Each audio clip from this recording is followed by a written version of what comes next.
Bueno.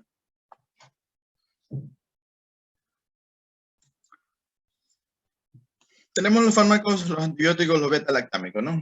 Ya hemos mencionado algo en la clase anterior, la clasificación.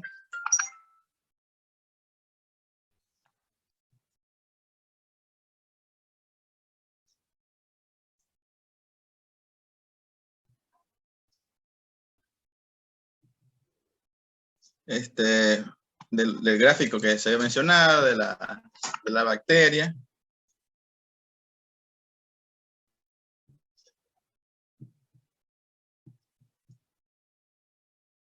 Un momentito.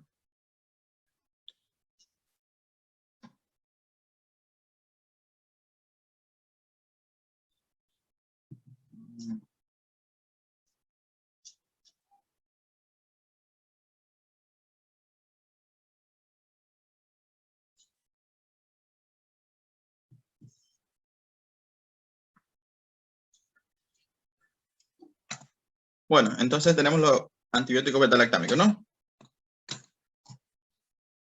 Entonces aquí tenemos los grupos de las penicilinas, ya que es uno de los grupos más importantes dentro de la terapéutica antiinfecciosa. Todos ustedes han de haber escuchado fármacos de la penicilina, han de haber escuchado por ahí amoxicilina, ampicilina, que son fármacos frecuentes de uso cotidiano. Tienen que haber tomado también este tipo de fármaco.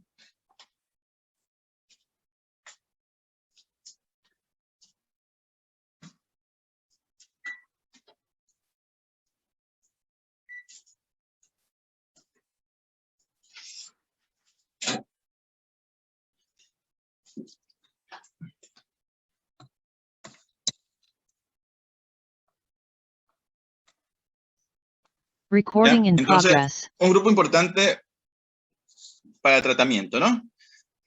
Se descubrió por Fleming en 1928, ¿ya? Por ahí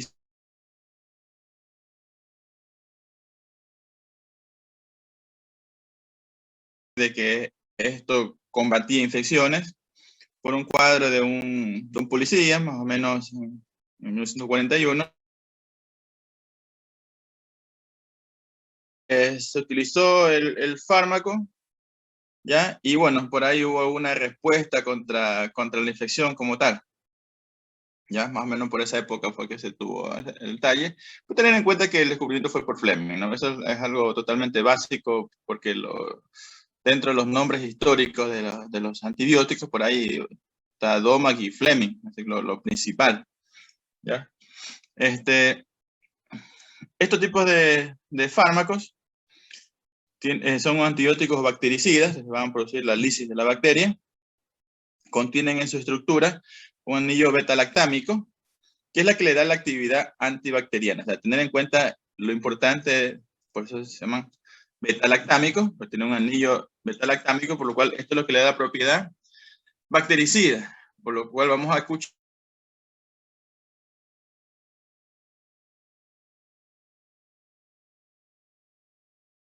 de las bacterias, ¿no? Las beta-lactamasas. Ahí está abajo, destruida por las penicilinasas.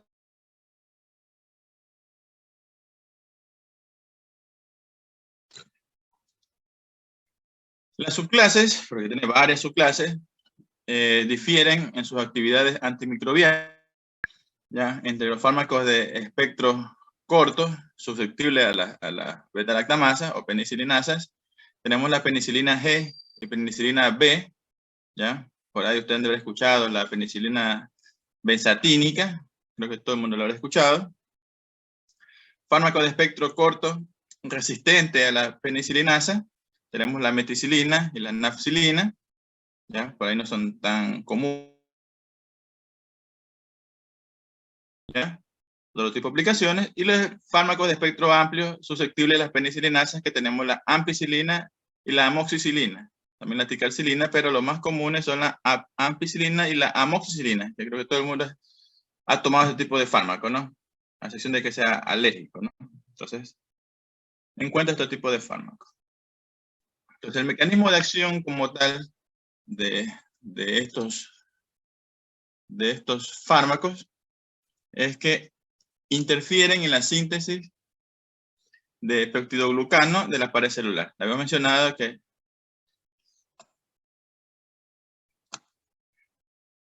este grupo farmacológico, este grupo antibiótico, interfiere en la síntesis de peptidoglucano, que es algo primordial en la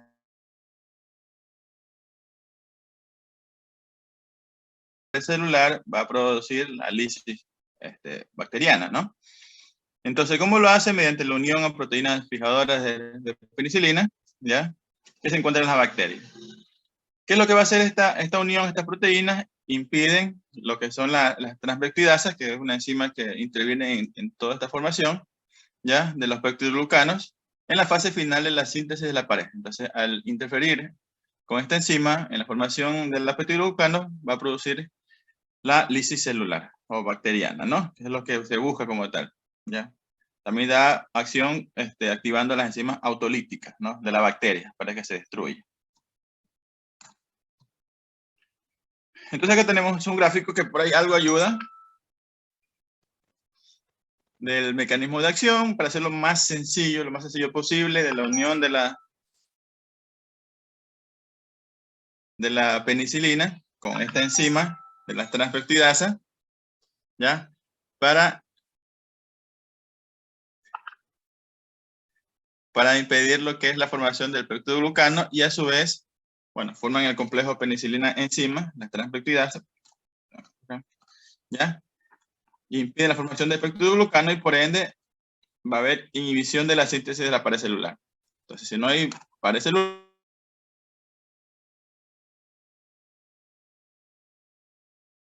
así que si por si acaso se haga una pregunta de cuál es el mecanismo de acción de tal fármaco que ustedes vean que pertenece a este grupo de beta-lactámico, ya saben cuál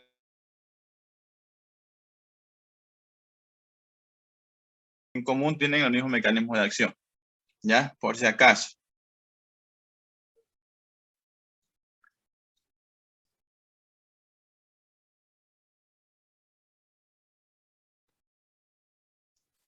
Ya. Entonces, acá tenemos el mismo mecanismo de acción de manera representativa de lo que es la pared celular o el peptidoglucano, interviene en aquello.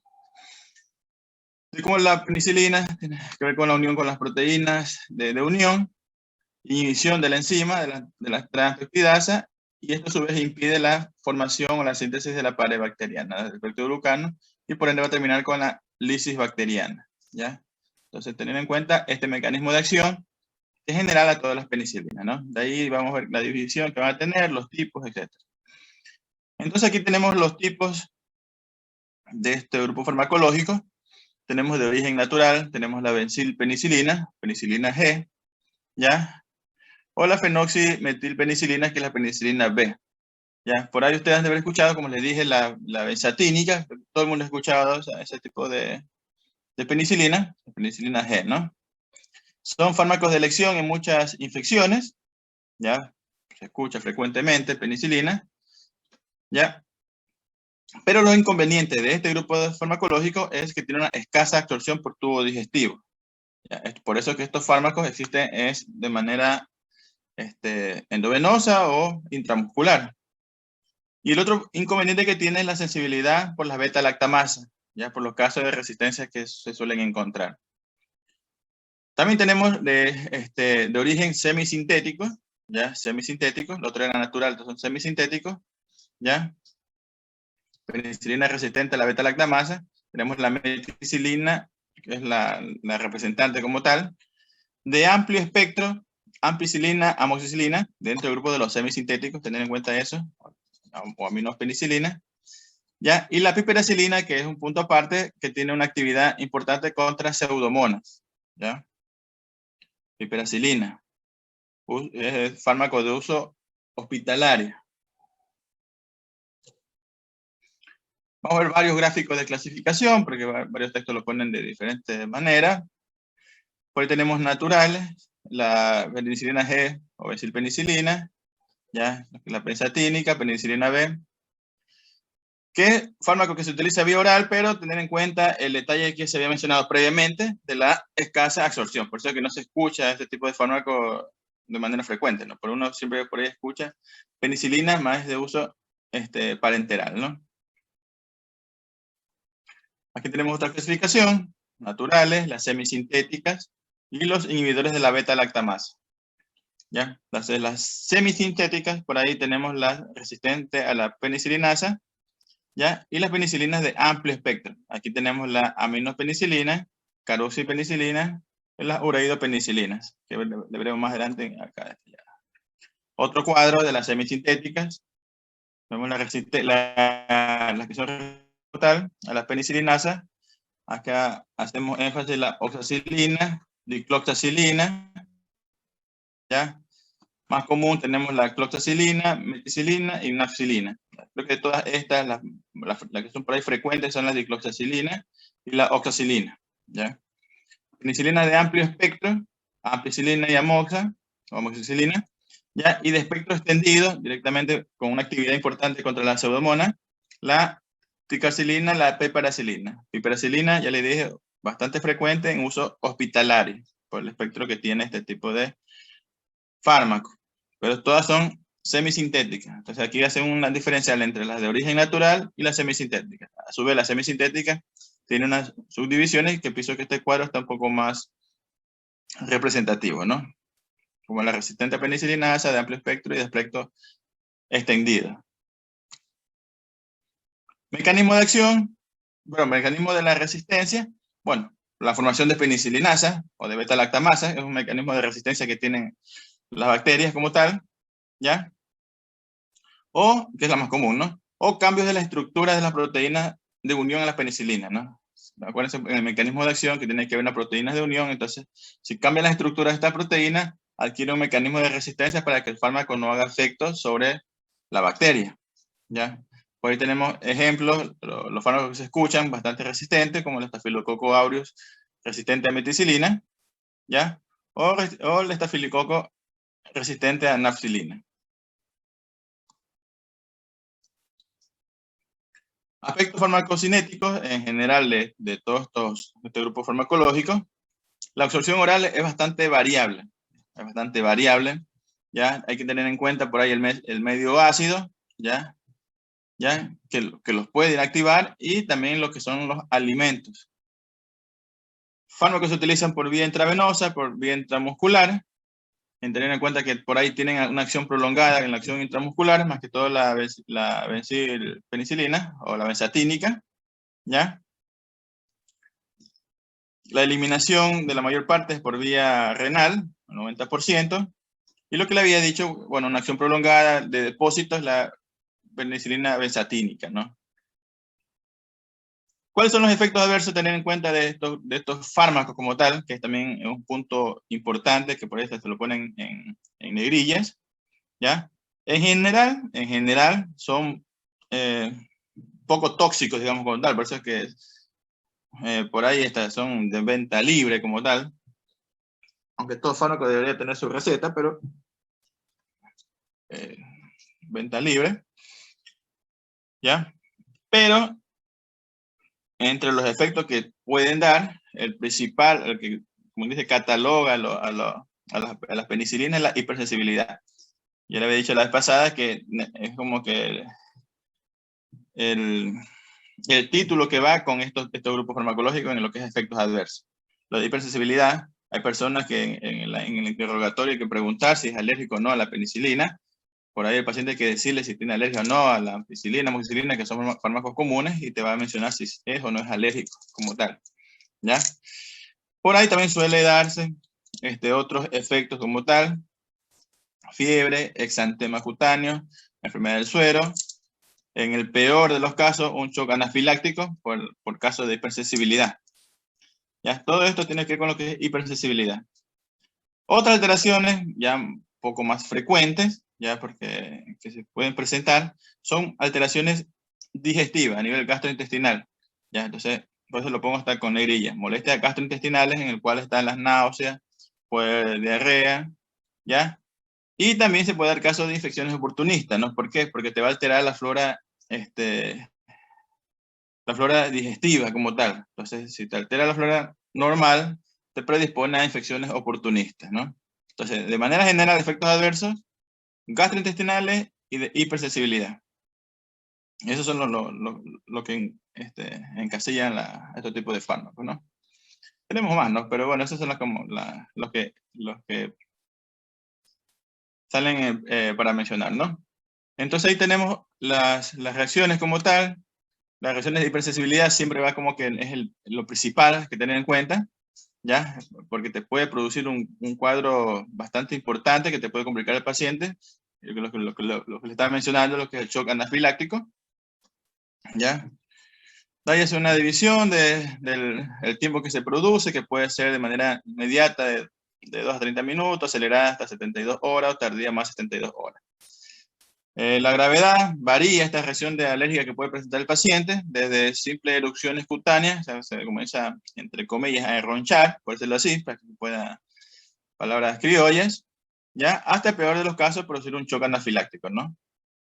¿Ya? Que según el texto por ahí menciona bastante porcentaje, que parece casi nada, pero a tener a consideración. El segundo punto son los trastornos digestivos, ¿ya? Por ahí los frecuentes, la diarrea, ¿ya? Así que tener en cuenta ese tipo de efectos que pueden producir, ¿ya? También se da lo que altera la flora intestinal. Otros datos también hay que tener en cuenta son los trastornos hematológicos, que te puede producir anemia, neutropenia y trombocitopenia, ¿ya? En mucho menos casos, por decirlo así, ¿ya? Algo también poco frecuente, la hipopotasemia, o hipocalemia.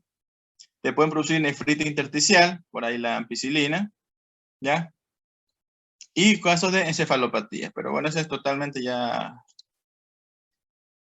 son mínimos los casos que se dan. Entonces, tener en cuenta de los efectos adversos de la penicilina, hipersensibilidad, gastrointestinales y por ahí a mencionar hematológicos, renal y encefalopatía, ¿no? Pero lo principal, hipersensibilidad y gastrointestinal. Lo más frecuente es gastrointestinal.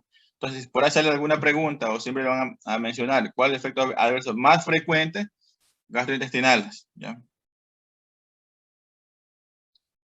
Entonces, ahí tenemos los efectos adversos de las penicilinas, lo que es la hipersensibilidad, cuadros de diarrea, nefritis, efecto neurotóxico y alteraciones hematológicas. De manera general, todos los efectos adversos de las penicilinas, para que se tengan grabado esto de aquí, ¿no? Por ahí veamos cuál es más frecuente, cuál es el más grave y bueno.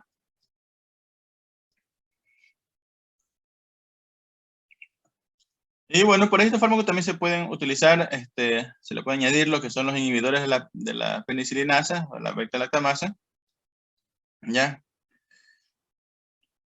Prácticamente para aumentar el efecto del mismo. Entre ellos tenemos surlactán ácido clavulánico, ya por ahí el ácido clavulánico que se suele sumar a la amoxicilina y el surlactán a la ampicilina, ¿no?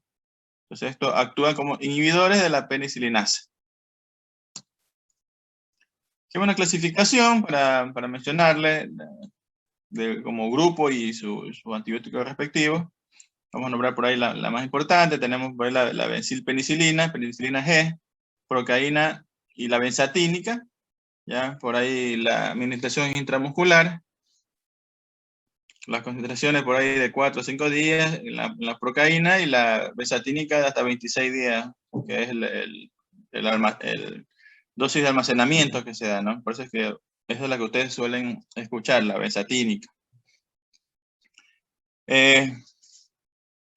Tenemos penicilina B, que es por vía oral, meticilina, tiene un espectro más reducido que la penicilina G. Por ahí nafcilina, tenemos otro por ahí dicloxacilina, oxacilina, aminopenicilina frecuentes, ampicilina, amoxicilina, ya por ahí para varias bacterias, influenza, Escherichia coli. Y bueno, vamos a un mensaje.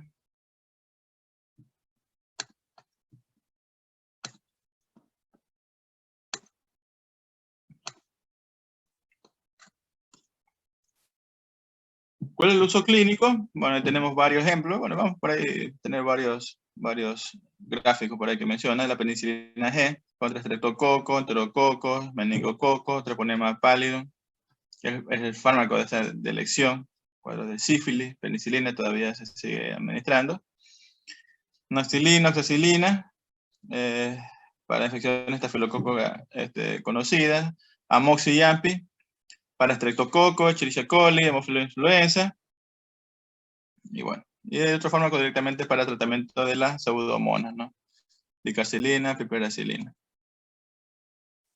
Otro cuadro que así mismo expone lo que son las aplicaciones de las penicilinas, ponen por ahí para varias infecciones, meningitis bacteriana, infecciones óseas articulares, ¿ya? Infecciones de la piel y tejido blando, cuadros de faringitis, que es lo más frecuente, las cuadros de faringitis, de otitis media, ahí entra este fármaco conocido que es la amoxicilina, cuadros de bronquitis, amoxicilina, para casos de neumonía, infecciones vía urinarias también se puede considerar, casos de sífilis, casos de endocarditis también, y bueno, son varias infecciones de origen bacteriano en el cual el tratamiento va guiado con este tipo de penicilina, ¿no? Por ahí pueden ver en el cuadro que frecuentemente se menciona amoxicilina y es un fármaco a tener en cuenta como tal, ¿no? Por lo cual, por eso es que le dije desde un comienzo que el interés, o sea, de poner un poquito de interés en la clase es a los efectos adversos, porque son fármacos que ustedes van a manejar y van a administrar a los pacientes cuando los tengan, ¿no? Por ahí tenemos este cuadro de las aplicaciones terapéuticas de la penicilina G contra infecciones neumocócicas, gonorrea y sífilis, ¿no? La ampicilina y piperacilina, la ampicilina por ahí contra cocos gram positivos, ¿ya? Y bacilos gram negativos. La piperacilina por ahí va contra bacilos gram negativos, ¿no? Hemófilos influenza, proteus, pseudomonas, directamente pseudomonas. Esto es lo que le había mencionado previamente, la clasificación de las reacciones de hipersensibilidad producidas por los betalactámicos, ¿no? Puede ser inmediata, de 2 a 30 minutos, que se presentan las manifestaciones, ¿ya? Se puede presentar con cuadros de urticaria, el exantema, hasta cuadros de anafilaxia, ¿no? De anafilaxia, por ahí puede cursar con hipotensión, colapso circulatorio, y bueno, ya entraría como un shock anafiláctico. Acelerada, en menos de 72 horas, por ahí puede haber cuadro de rinitis, broncoespasmo, angioedema, el eritema, urticaria, exantema, etcétera, ¿no? Con prurito. Tardía, más de 72 horas, el exantema, las petequias, urticarias, ¿no? Y enfermedad del suelo, ya a partir de séptimo o 10 días, con los cuadros de la fiebre, urticaria, poliomielitis, etcétera, ¿no? Bueno, esto lo mismo menciona directamente el fármaco asociado con su inhibidor de beta-lactamasa, la amoxicilina con clavulánico, ampicilina surfactant y piperacilina tazobactam, que es el fármaco que directamente para cuadros de infecciones nosocomiales, es decir, a nivel hospitalario. Frecuentemente ustedes se lo utilizan, quizás ustedes no lo hayan escuchado, pero ya cuando vean o vayan a nivel hospitalario van a ver que son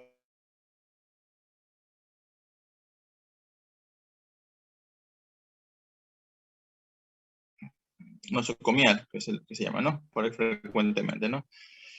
Ampicilbactam para infecciones ginecológicas, intraabdominales, y amoxicilina clavulánico por ahí para infecciones del tracto respiratorio bajo, ¿no? Casos de otitis, sinusitis, y bueno, por ahí ustedes han de haber escuchado fármacos comunes, ¿no? Pero por mencionar, por ahí ustedes han de haber escuchado Curán, Aumentin, por ahí, ¿no? Que son los frecuentes, ¿ya? Y bueno, ya les hemos mencionado los efectos adversos de la penicilina, tener en cuenta lo mismo, ¿no? Las manifestaciones alérgicas, ¿no? El rash, el exantema, angioedema, etc. Entonces, eso con el asunto de las penicilinas, ¿sabes? Directamente tener la clasificación de lo principal, el grupo farmacológico, cuál era natural, cuál era semisintético, ya cuáles son los más frecuentes que se utilizan, ya por ahí le mencioné penicilina benzatínica, a considerar, las aminospenicilinas, ya, y por ahí para nivel intrahospitalario, para casos importantes de infección nosocomial, piperacilina, ¿sabes? Ojo con los inhibidores de la beta-lactamasa, cuáles son y a qué fármaco acompaña. Aparte de eso, los efectos adversos, cuáles son de las penicilinas. Ya vimos que por ahí son 4 principales, de los cuales cuál es más frecuente y cuál es el más grave. O sea, eso es lo que ustedes deben tener como tal en mente de este grupo farmacológico, ¿ya? Luego tenemos lo que es la cefalosporina. Ya, lo que son las cefalosporinas, que el mecanismo de acción es igual a la penicilina, así que si por ahí se pregunta mecanismo de acción de tal fármaco, ya saben qué es lo que tienen que decir. Son hidrosolubles y estables en el medio ácido, ¿ya? Y la sensibilidad a la beta-lactamasa es variable. La resistencia a este grupo ha ido en aumento por la propagación de nuevas beta-lactamasas, ¿no? ¿Ya? Y por menor penetración del fármaco, por la alteración de las proteínas de unión como tal, de la cefalosporina. Esto quiere decir que, bueno, es por el mal uso de estos fármacos, como le dije, por media cosita ya comienzan a enviar antibióticos, no cumplen el esquema y se va ganando resistencia como tal. Por eso que ha habido un aumento lo que es la resistencia a este tipo de fármacos, porque vamos a mencionarlo y por ahí a alguien se le ha de haber escuchado que frecuentemente suelen dar o mandar este tipo de fármacos, ¿no? Por ahí a veces ni siquiera con prescripción médica, sino que van a la farmacia, piden un antibiótico y les saben dar este tipo de fármaco, ¿no? Para matar la bacteria.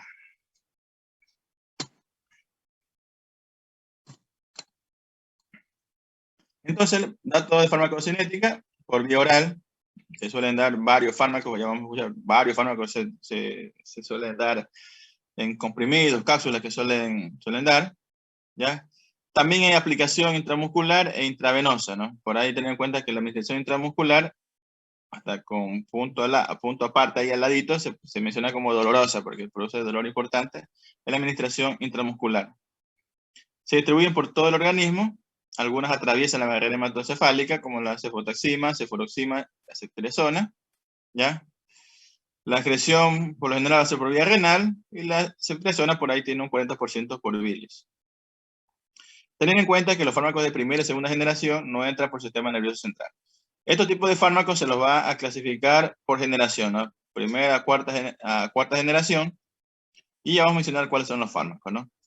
Efectos adversos de este tipo de fármaco, asimismo, hipersensibilidad del 1 al 2%, lo mismo.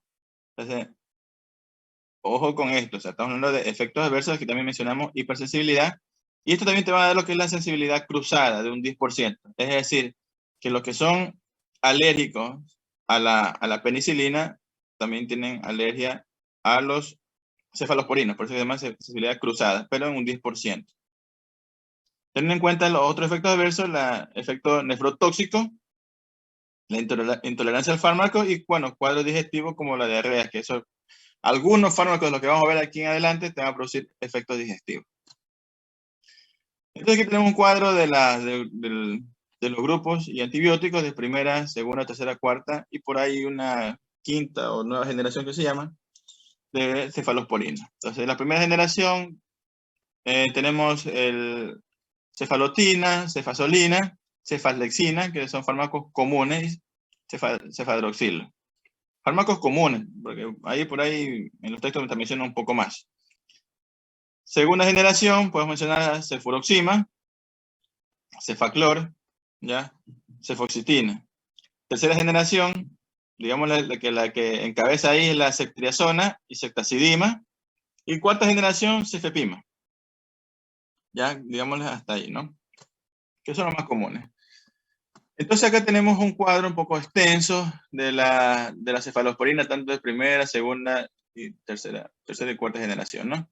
Entonces los de primera generación tienen un espectro contra bacterias gram positivas, los que son los cocos gram positivos, estafilococos, estreptococos, bacilos gram negativos, Escherichia coli, ¿ya? Miren que varias veces hemos mencionado Escherichia coli, eso tiene que ver directamente con infecciones vías urinarias y por ahí el tratamiento va guiado con esto, ¿no?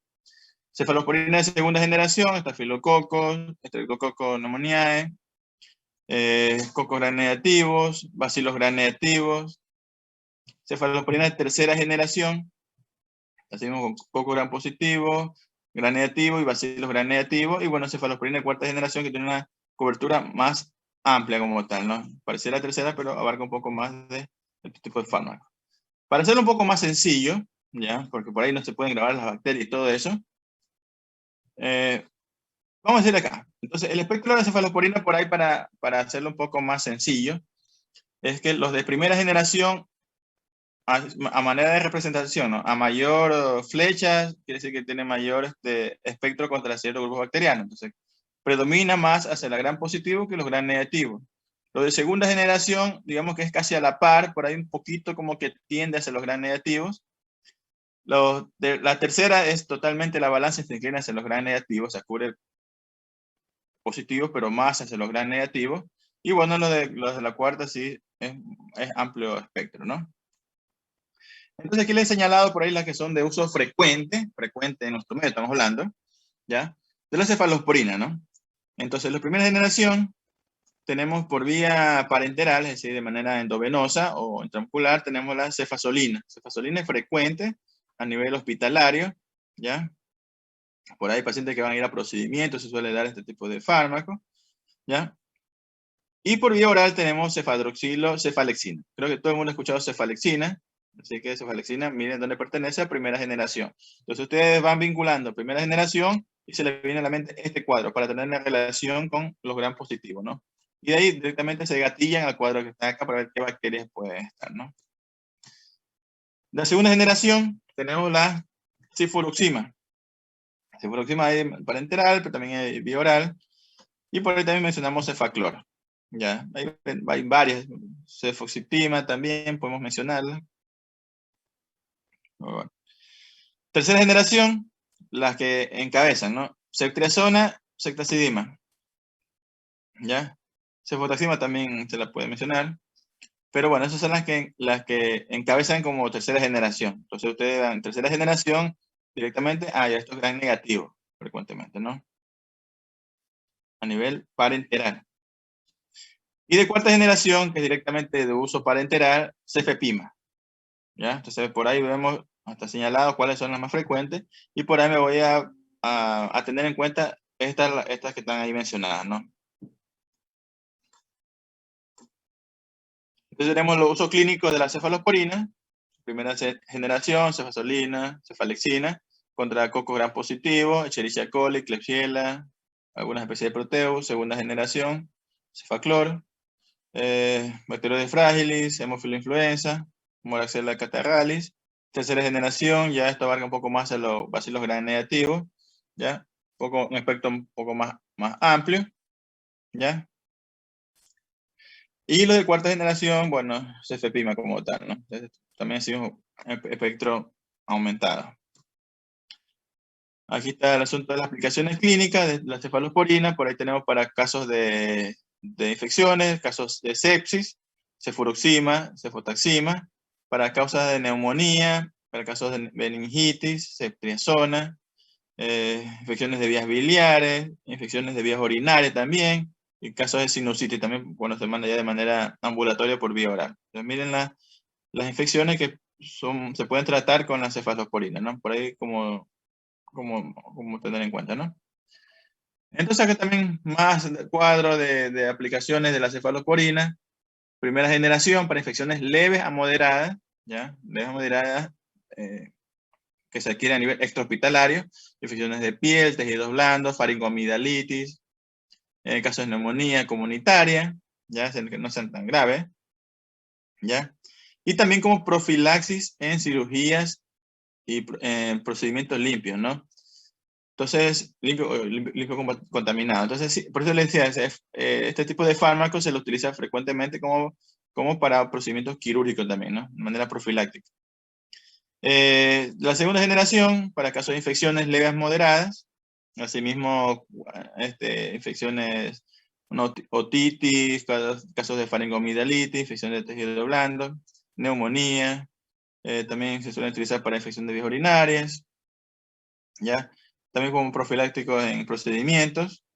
Las terceras generaciones por ahí abarcan a infecciones ya moderadas a graves, no socomiales, ya, infecciones de piel, tejidos blandos, bacteriemia, neumonía, infecciones urinarias que ya sean complicadas, ya, meningitis bacteriana, ya, que, o sea, se dan cuenta que son infecciones ya un poco más, ya más consideradas como tal, pues ya mencionas de infecciones nosocomiales. Eh, Cuarta generación, ya infecciones así mismo, infecciones ya graves, nosocomiales, puede también ser a nivel de piel, tejido blando, respiratoria, infección urinaria, neumonía, etcétera. O sea, son infecciones un poco ya más graves de tener en cuenta de estas cefalosporinas. ¿Sí? Vean cómo van las cuadros según las generaciones y a qué gérmenes o qué tipo de infecciones o patologías se le pueden tratar con esos grupos de cefalosporinas.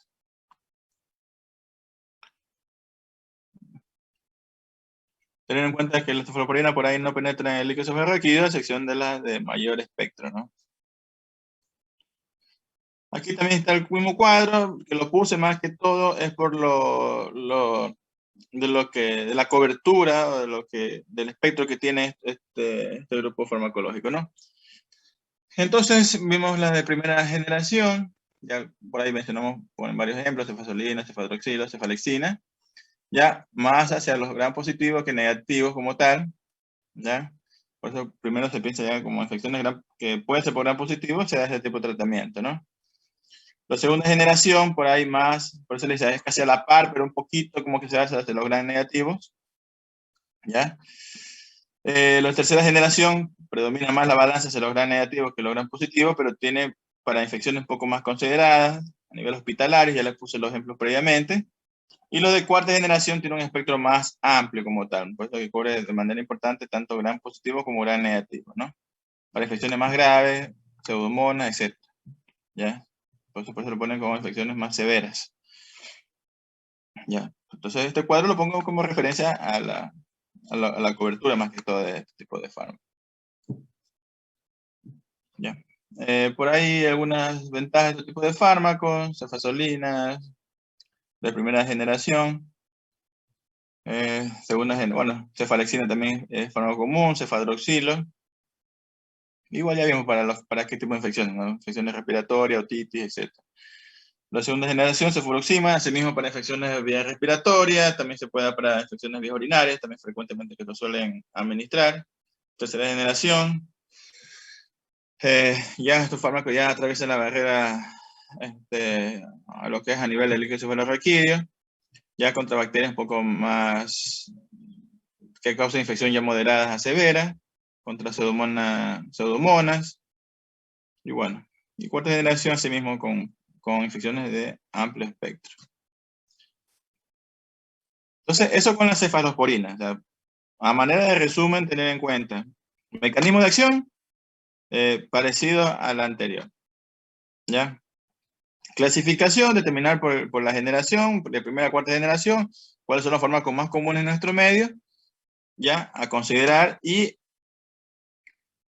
qué tipo de cobertura tiene, o sea, o espectro tiene, y contra qué bacterias va a actuar por generación. Entonces ya vimos por ahí que una predomina más hacia gram positivo, gram negativo, ¿ya? Y en qué infecciones se le puede dar, ¿ya? Por decirlo, si un momento se pregunta, qué sé yo, para una neumonía nosocomial, si damos una de primera generación, más o menos sí ese tipo de diferencia, ¿no?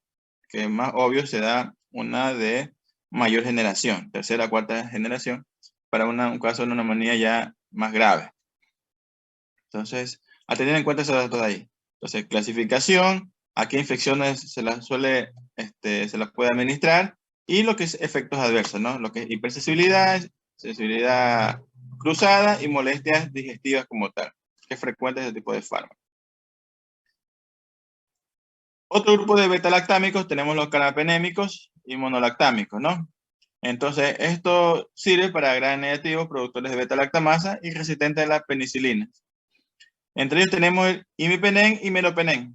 Entonces, como son beta-lactámicos, tienen acción bactericida. O sea, siempre las preguntas van a estar guiadas a eso. O sea, ¿qué tipo de acción tienen estos fármacos? Tiene que decir si son bactericidas o no. Entonces ya estamos viendo fármacos. Si estamos hablando que el mecanismo de acción es lo mismo, ¿Qué es lo que va a decir? La muerte celular, bacteriana, entonces, por ende va a ser bactericida. Tiene amplia actividad contra gram positivos y gram negativos. Entonces tenemos los carapenémicos, igual que los betalactámicos, por eso lo mencioné ahí, ¿ya? Entonces el imipenem, ¿ya? No sé si habrán escuchado este tipo de fármaco, ¿ya? Así que imipenem. Las personas que ya derrotan en hospital, los que ya hicieron el internado, que ya son médicos, entonces ellos ya prácticamente conocen el fármaco y la idea es que sepan el espectro del fármaco, ¿no? Entonces ya saben que es un carapenémico, tiene misma acción que los betalactámicos, entonces ya saben lo que va a producir, ¿no? Entonces, este imipenem tiene un amplio espectro antimicrobiano, es eficaz contra infecciones contra gram positivo, gram negativo, aerobios y anaerobios, ¿ya? La resistencia era baja y puede asociarse a la cilastatina, por eso es que cuando ven el fármaco ponen imipenem más cilastatina. ¿Por qué? Porque esta cilastatina impide que se inactive a nivel renal, porque el imipenem solo se inactiva a nivel renal y si se inactiva prácticamente disminuye su efecto antimicrobiano, ¿ya? No tanto así el meropenem, que este no es metabolizado por el riñón, entonces por ahí no tiene este problema de la inactivación. Pero el imipenem sí se asocia a la cilastatina, que esta a su vez impide que se inactive a nivel renal. Otro también que es, bueno, que es menos común es el ertapenem, que tiene un amplio espectro, pero su uso prácticamente es poco indicado. Entonces son los fármacos carapenémicos, ¿no? Más frecuente el imipenem más cilastatina, y también el otro que se suele utilizar es el meropenem a nivel hospitalario, porque es un fármaco que se utiliza de manera endovenosa. Por eso es que se menciona abajo que no son activos por vía oral, ¿ya? Y son frecuentes, bueno, y su uso es de manera endovenosa. Pueden producir náuseas, vómitos, y en altas concentraciones son neurotóxicos, ¿ya? Entonces aquí tenemos el espectro antimicrobiano del imipenem, ¿ya? Es bastante importante, porque ya les dije que se utiliza a nivel hospitalario, el espectro es importante, gran positivo, gran negativo, así que te abarca tanto lo que es Staphylococcus aureus, epidermidis, enterococos, streptococos, bacilos gran positivos, cocos gran negativos, bacilos gran negativos, la cantidad de bacterias que está incluida ahí, Klebsiella, Proteo, Escherichia coli, ¿ya? Y si el fármaco anaerobios. O sea, tiene un espectro bastante importante este tipo de fármacos, imipenem más cilastatina, y meropenem. Entonces, cuando vea una prescripción con estos fármacos, quiere decir que está con una infección considerada. O sea, no le va a poner imipenem para una pequeña infección, una infección leve a nivel respiratorio, ¿no? ¿Ya? Por ahí tenemos este tipo de fármacos, imipenem, cilastatina, ertapenem, meropenem, para infecciones importantes a nivel, en este ejemplo por ahí un acceso pulmonar o infecciones ya moderadas o graves, ¿no? Otro grupo farmacológico que por ahí no se escucha frecuentemente es los monolactámicos, ¿no? Aquí tenemos el Aztreonam, ¿ya?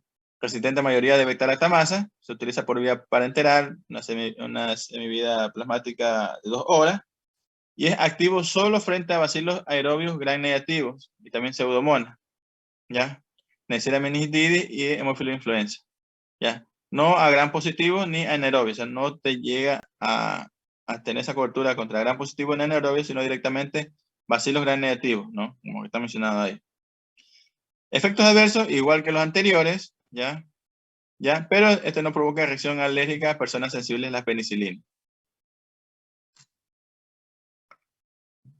Y como para ya ir casi culminando este primer grupo farmacológico, tenemos los glucopéptidos. Aquí tenemos la vancomicina, ¿ya? Entonces es otro fármaco que deben por ahí recordarlo, ¿ya? Puede ser que se olviden del Aztreonam, de los monolactámicos, pero vancomicina sí deben acordarse porque si es fármaco común, es frecuente, a nivel hospitalario, que se lo esté administrando como tal, ¿no? Doctor, los monolactámicos, usted menciona que no se escucha mucho porque no se usan o porque no están disponibles en el país. Porque no se usan, porque por ahí, o sea, casi no se lo utilizan, porque utilizan otro tipo de fármacos que tienen así mismo coberturas amplias, ¿ya? Por ahí está imipenem o por ahí está la vancomicina misma, o sea. O sea, preferible usar vancomicina o los... O sea, no es que preferible, sino que son fármacos común, estoy diciendo, que como tal. De ahí ya depende de la infección que tenga la persona y si, pues, si es resistente o no al mismo, pero de manera frecuente se utilizan otros antibióticos que tienen mayor cobertura como tal. Porque por ahí no sé si te diste cuenta que el espectro que tienen los otros fármacos como tal, entonces por ahí abarca mucho más. ¿Ya? Ok, Es entendido, gracias. por el espectro antibiótico. La vancomicina inhibe la síntesis de la pared celular bacteriana, entonces, efecto bactericida. Ni para qué darle tanta vuelta, ¿ya?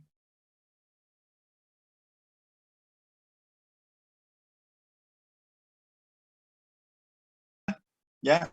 Y se lo da por vía oral solamente para casos de clostridio difíciles, ¿no? Se divide más o menos de 8 horas de estafilococos aureus resistentes, ¿no? Como último recurso, ¿ya? También se lo utiliza para otro tipo de afecciones graves, para casos de personas que son alérgicas a la penicilina, pacientes hospitalizados y hay que darle algún tipo de medicamento y por ahí no se puede dar penicilina, se da este tipo de fármaco, ¿ya? A las personas que son alérgicas a la penicilina y cefalosporina, ¿ya? Por ahí se lo deja como fármaco de reserva para infecciones graves o fármacos de elección para casos de infecciones resistentes, ¿no? Se elimina por vía renal. ¿Y cuál es el problema de este tipo de fármaco? Son los efectos adversos que puede producir.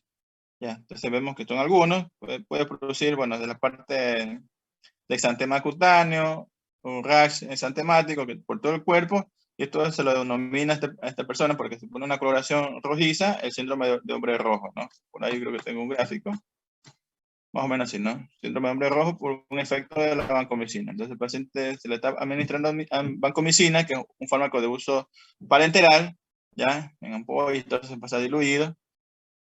Y bueno, el paciente se comienza a cambiar la coloración y bueno, eso es lo que se llama síndrome de hombre rojo. Es un efecto adverso de la vancomicina, ¿ya? Por ahí uno cuando va escuchando este tipo de fármacos, por lo menos eso es lo que se queda de un efecto adverso de este fármaco, el vancomicina, ¿no? Otro que suele dar, bueno, cuando se pasa de manera endovenosa puede producir inflamación de la vena, puede producir casos de flebitis, hipersensibilidad como le estaba mencionando, y esto es como, le puse en negrilla, efecto de ototóxico y nefrotóxico, y creo que el nefrotóxico es como que ponerle más consideración para este tipo de fármacos. El efecto nefrotóxico, la vancomicina. Vancomicina tiene efecto nefrotóxico importante, ¿ya? Por decirlo igual, les menciono, ¿por qué? Porque a veces pasa de que el paciente ingresa, qué sé yo, por un cuadro infeccioso, y por ahí piden laboratorio, y van a ver que tiene creatinina, porque creatinina es para medir lo que es la función renal, hay que sacar el porcentaje como tal, pero bueno, digamos el paciente tiene un daño renal importante, ya, por ahí creatinina tiene creatinina de 3, y no le tomaron en cuenta, y le van a dar este tipo de fármaco a la dosis que es, esa dosis plena, digamos, como tal. Y no se hizo un ajuste de dosis. A tener en cuenta que los fármacos, como tal, hay fármacos que se debe ajustar la dosis según el daño renal que tiene. Y uno de estos fármacos es la vancomicina. O sea, por eso que quizás hago un poco de énfasis en eso. ¿Ya? ¿Por qué? Porque el fármaco se ajusta a la dosis según la patología que tiene. Y se da, por ahí se baja la dosis, qué sé yo, a mitad de dosis cada 12 horas o una dosis diaria, pasando 48 horas, bueno, pero varía la dosis según el daño renal que tenga el paciente. Si tú le das vancomicina, digamos la dosis normal que le das a una persona que no tenga daño renal, a una persona que ya tiene alterada la función renal, va a pasar de que ese paciente comienza a dañar más su función renal y lo vas a terminar complicando. Puede estar terminar en diálisis y otras cosas más. ¿Ya? Entonces les digo porque son cosas que suelen pasar. Entonces, ¿qué es lo que yo quiero sacar o que por lo menos se acuerden de todo esto? Es que cuando vean vancomicina, o sea, muy aparte de que se acuerden, no, el hombre rojo, qué sé yo, ¿ya?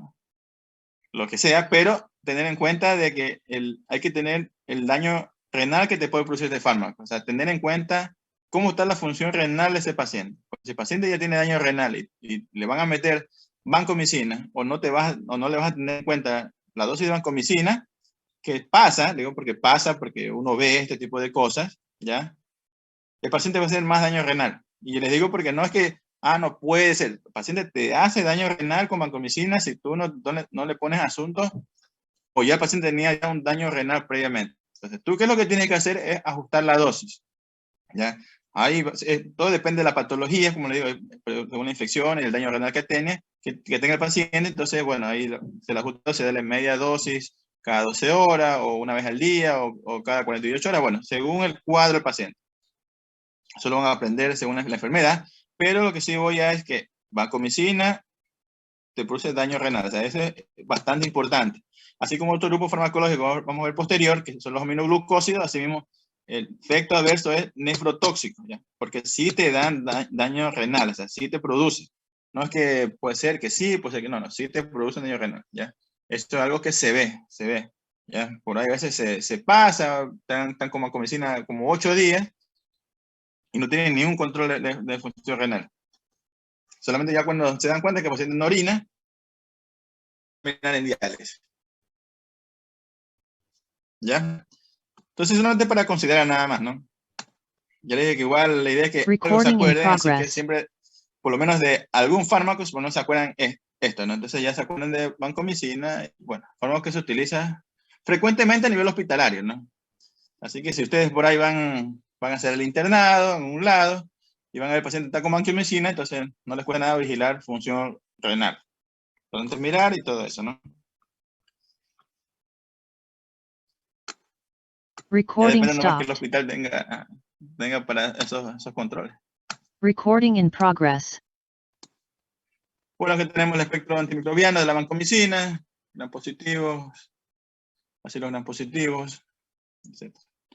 Y bueno, Clostridium, pero sea por vía oral, ¿no? A nivel digestivo. Bueno, aquí tenemos vancomicina, bactericida. Bueno, si bactericida, saben cuál es el mecanismo de acción. Por vía oral para la colitis pseudomembranosa, para el Clostridium. Y este mismo, efectos adversos, ototoxicidad y nefrotoxicidad. O sea, eso es lo principal. O sea, ni para qué darle tanta vuelta como efectos adversos, ¿no? Importante, porque igual también lo otro ya son alteraciones de xantema, hombre rojo, etc. Y bueno, aquí tenemos un cuadrito, porque este cuadrito por ahí tienen a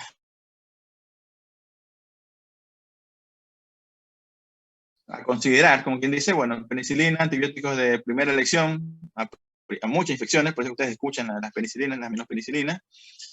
Bueno, para el cuadro de faringitis, amigdalitis, infección de vías urinarias, por ahí tenemos la amoxicilina, metilpenicilina. Bueno, darle con algún inhibidor de la beta-lactamasa, tenemos los ácidos clavulánicos, con la amoxicilina frecuentemente. Cefalosporina, para muchas infecciones, son antibióticos por ahí de segunda elección, por decirlo, si por ahí el paciente vemos que no hay mejoría con las penicilinas, se le suele dar los otros. Ahí ten en cuenta cuáles son de vía oral, cuáles son de uso parenteral, según el grado de infección, una infección leve, moderada o ya severa, y según eso el del antibiótico, ¿no? Y la generación del mismo grupo farmacológico. Los canapenémicos, imipenem, de amplio espectro, ya vimos que tiene una cascada, digamos, como tal, de bacterias, como tal, o infecciones que se puede tratar a nivel hospitalario, asociado a la cilastatina, ¿no? Imipenem más cilastatina para que se evite la inactivación a nivel renal o el metabolismo renal. Y bueno, monobactámico, lo que es el Astreonam, ¿no? Directamente para bacterias aerobias gram negativas, ¿ya?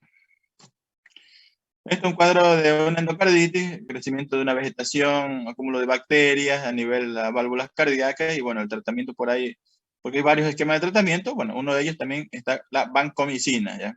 Entonces, ojo con vancomicina que se utiliza frecuentemente. Y por ahí un tratamiento de endocarditis no solamente no es por un día, ni 2 días, ni nada, son tratamientos por varias semanas.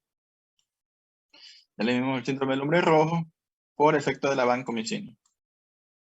Bueno, hay varios tratamientos, guías de las sociedades europeas de cardiología, por ahí este es 2015, del tratamiento de la endocarditis. ¿Para qué la pongo? Solamente para que vean que hay esquemas de antibióticos para patologías, ¿no? En este caso para endocarditis como tal, pues de válvula nativa o válvula protésica, y bueno, está con cuadros de infeccioso, y bueno, ahí tenemos los grupos farmacológicos, ¿no? Entonces ahí tenemos que se dan varios fármacos, y por lo cual hay que tener en cuenta las complicaciones de los fármacos, por eso es que hay que tener en cuenta eso, por eso es que siempre hago énfasis, ojo con los efectos adversos. Quizás unos serán, como que dice, más leves, y otros son más a considerar, ¿ya? Por eso que eso es lo que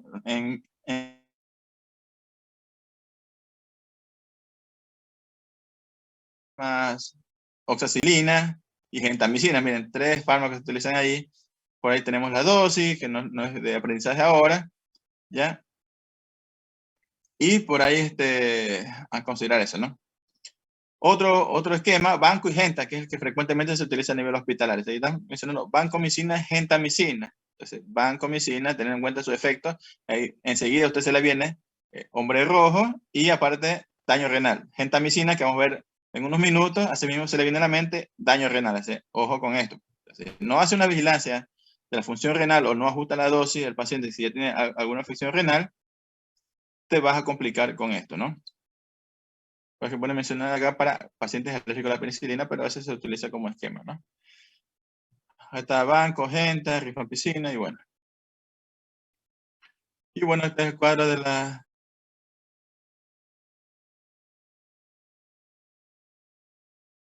Etcétera. Esto es lo frecuente de las aminopenicilinas que se utilizan para casos de otitis, faringitis, sinusitis también, ¿ya? Y bueno, casos de pseudomonas por ahí, ¿ya? Por ahí tenemos la piperacilina, ¿ya? Piperacilina. Pseudomonas originosa. Ya, esto no es, no. Bueno, hacemos un descanso de 2 a 3 minutos para avanzar con el otro grupo. Bueno, el otro es menos, la mitad de esto, pero avanzaríamos en unos 2 minutos ya para que vayan. Recording stopped. Si es que están ahí conectados, ¿no? Si es que están conectados.